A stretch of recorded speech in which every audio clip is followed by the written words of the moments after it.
Colours புது ஃபேஷனோட தி சென்னை சில்க்ஸ்ல இந்த பொங்கலை ஓஹோன்னு கொண்டாடுங்க. தி சென்னை சில்க்ஸ் ஸ்ரீநகர், வேளச்சேரி, கோபேட் மற்றும் திருவள்ளூர். கடலூர் மாவட்டத்தில் நேற்று இரவு முதல் பெய்து வரும் தொடர் மழையினால் ராணுவத்திற்கு ஆள் சேர்க்கும் முகாம் நடைபெறும் மைதானம் முழுவதும் தண்ணீர் சூழ்ந்துள்ளது. அங்கு அமைக்கப்பட்ட பந்தல்கள் சரிந்து விழுந்தது. இதனால் முகாம் வேறு இடத்திற்கு மாற்றப்பட்டிருக்கிறது. இதுகுறித்தான மேலும் விவரங்களை கொடுப்பதற்காக செய்தியாளர் பாரிவள்ளல் இணைப்பில் இருக்கிறாரிடம் பேசலாம். பாரிவள்ளல், விவரங்கள். தென்மேற்கு வங்கக்கடலில் வளிமண்டல கீழடுக்கு சுழற்சியின் காரணமா தமிழகம் முழுவதும் மழை பெய்யும் வானிலை மையம் அறிவித்திருந்தது.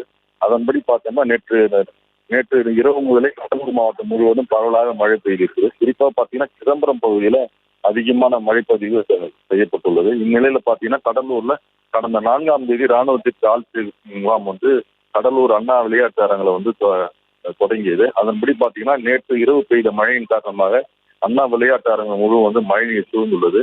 அது மட்டும் இல்லாம அந்த ராணுவ ஆள் பிரிவுக்கு அமைக்கப்பட்ட பந்தல்கள் இந்த மழையினால கீழே சரிந்து கீழே விழுந்து காணப்படுகிறது. இதனால் அந்த முகாம் தற்காலிகமாக தேவனாம்பட்டினம் வெள்ளி கடற்கரைக்கு மாற்றப்பட்டிருக்கு. அங்கு மாற்றப்பட்ட முகாமில் ஓட்டப்பந்தயம், உடல் தகுதி தேர்வு உள்ளிட்ட தேர்வு மையம் தற்சமயம் தற்காலிகமாக அங்கு அமைக்கப்பட்டு பயன்பாட்டுக்கு கொண்டு வந்திருக்காங்க. அது மட்டும் இல்லாம அந்த வெள்ளி கடற்கரை பகுதியில் பாத்தீங்கன்னா அடிக்கடி அதிகாலத்தில் நடைபயணம் மேற்கொள்ளப்படுவது வழக்கம். அதற்கும் இப்போ தற்சமயம் தடை விதிக்கப்பட்டு ராணுவ முகாம் நடைபெற்று இருக்கு. செய்திகளை உடனுக்குடனும் துல்லியமாகவும் தெரிந்து கொள்ள சப்ஸ்கிரைப் பண்ணுங்க.